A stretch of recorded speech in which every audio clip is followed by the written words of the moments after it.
চোখে আধার নিয়েও স্বপ্নের উড়ান ওসনায় শেখের। মাত্র 5 বছর বয়সে হারিয়েছে মাকে। মা হারার পর আশ্রয় নিল দাদির কাছে।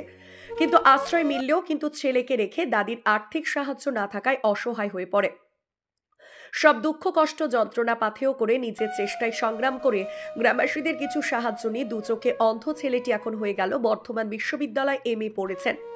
আগামী বছর পলিটিক্যাল সায়েন্সে এমএ সম্পূর্ণ হবে তার। নদিয়া জেলার থানাপাড়া থানা ফাজিলনগর গ্রামের ওসনাই শেখের জীবন যুদ্ধের চিত্র আপনি দেখলে আপনার গা শিউরে যাবে। যে ছেলে বাবা মা ছাড়াই দু চোখে অন্ধ হয়ে নানান সংগ্রামের মধ্য দিয়ে এমএ পাশ করতে পারে, সে আগামী দিনে অনেক কিছু করতে পারে। যে লড়াই করে বেঁচে আছে ওসনাই শেখ, সে লড়াই আমরা অনেকই ব্যর্থ হয়ে যাব। দু চোখ হারিয়ে একজন শিক্ষিত ছেলে দুবেলা দুমুঠো এখন খেতে পায় না ভালো করে। একটি ছোট্ট চাকরির জন্য আর্জি করেছেন এমএলএ এমপি থেকে শুরু করে বিভিন্ন দপ্তরে, মেলেনি একটা ছোট্ট চাকরি। শিক্ষিত যুবক হারিয়ে কারো কাছে ভিক্ষাও চাইতে পান না। বড় আফসোস এই প্রতিভা নিয়ে, এই ডিগ্রি নিয়ে বাড়িতে দিন গুনছে ক্ষুদিত চোখহীন যুবক। ওসনাই শেখ 4 বছর বয়স পর্যন্ত ছিল তার চোখ, দেখতো পৃথিবীর সমস্ত আলো। 4 বছর পর বসন্ত রোগে আক্রান্ত হয়ে হারাতে হলো তাকে চোখ। তারপর দুঃখের ডালি সাজিয়ে দুগুনতে থাকে এই যুবক। 4 বছর পেরাতেই হারাতে হয় তার মাকে। তারপরে বাবা দ্বিতীয় বিয়ে করে সুখের সংসার গড়িয়ে চলে গেল ছেলেকে ছেলে। একাকী দুঃখের সাগরে ঢেউ খেতে লাগলো ওই ওসনাই শেখ। কার্যত নানান সংগ্রামের মধ্য দিয়ে এখনো বেঁচে আছে। এখন তার একটি চাকরির দরকার। ভিক্ষা চান না, ভিক্ষা চাইতেও চান না। বড় যন্ত্রণা নিয়ে ক্ষুধা তোর পেটে বেঁচে আছে এমএ পাশ এই যুবক। দেখুন কি বলছেন তিনি। আমার নাম ওসনাই শেখ। আমার বাড়ি ফাজিলনগর থানা থানাপাড়া, জেলা নদিয়া, ব্লক করিমপুর 2। আমি 100% দৃষ্টিহীন প্রতিবন্ধী এবং দু চোখে দেখতে পাই না আর কি। যখন আমার 4 বছর বয়স তখন আমার পক্সের মাধ্যমে চোখ দুটো নষ্ট হয়ে গেছে। আর 5 বছর বয়সে আমার মা মারা যায়। তার কয়েক বছর পরে আমার বাবা মারা গেছে। আমার পরিবারে কেউ নেই সেরকম। একটা পেশি আছে বাড়িতে, উনিও বয়স হয়ে গেছে, তো ওনারও কোনো ইনকামের রাস্তা নেই। আর আমি 2024 সালে মাস্টার ডিগ্রি কমপ্লিট করেছি বর্ধমান বিশ্ববিদ্যালয় থেকে, পলিটিক্যাল সায়েন্সে অনার্স নিয়ে।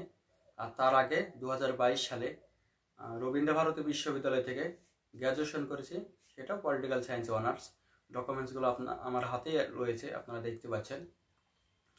এই বর্তমান পরিস্থিতিতে আমি বিভিন্ন সরকারির কাছে গিয়েছিলাম, যারা এমএলএ, বিডিও, এসডিও, ডিএম, এদের কাছে, যে একটু সহযোগিতার জন্য যাতে আমার জীবনকে বাঁচিয়ে রাখা যায় এবং আমার ডাল ভাতের ব্যবস্থাটা অন্তত যাতে হয়। যে কোনো একটি কাজের জন্য, ডি গ্রুপের কিংবা অন্য ক্যাজুয়ালি হোক, সামান্য একটু চলার মতো আমার। কারণ আমার বাড়িতে মানে খাওয়া দাওয়া দেওয়ার মতো সেই ক্ষমতাও নেই আমার পেশে, কারণ আমার কাছে কোনো অর্থও নেই। রাস্তায় চলতে হলে তো একটা অর্থ লাগবে, জীবনে অনেক কিছু আছে, খাওয়া দাওয়া থেকে শুরু করে ডাক্তারি পরিষেবা, আরও পোশাক আশাক, সে অর্থটা আমার কাছে নেই। এই জন্য আমি বিভিন্ন জায়গায় গেছি, কিন্তু প্রত্যেকটা জায়গা থেকে আমাকে একটু অবহেলা করা হয়েছে এবং সহযোগিতা করা হয়নি সেইভাবে। তো এই মর্মে আমি রাজ্যের মাননীয় মুখ্যমন্ত্রীর কাছে বিনীত আবেদন করছি যে আমার যোগ্য অনুযায়ী যে কোনো একটি ডি গ্রুপের কাজ দেওয়া হোক, কিংবা অন্য বিভাগেও একটা কাজ দিলে আমি যাতে আমার জীবনকে বাঁচিয়ে রাখতে পারি, আমার পরিবার যাতে বেঁচে থাকে, সেটাই আবেদন করছি। এবং আমি তো সাধারণ মানুষের মতো নয় যে একটা টোটো কিনবো, টোটো চালিয়ে কিছু ইনকাম করে খাবো, সেটাও পারবো না। কোনো একটা রাজমিস্ত্রি করে খেতে পারবো না, কোনো একটা হেল্পার দিয়েও খেতে পারবো না, কিংবা কোনো একটা কাঠমিস্ত্রি কাজ, সেটাও পারবো না। আমার এছাড়াও উপায় নেই।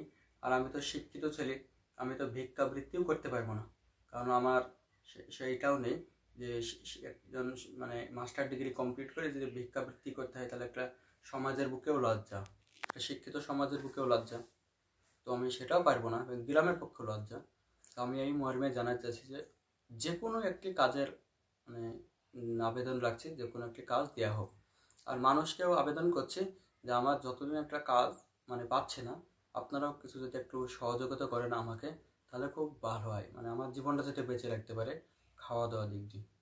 এবং আমার কন্ট্যাক্ট নাম্বারটাও দিয়ে দিচ্ছি, আপনারা লিখে নিন 9734831895, 9734831895।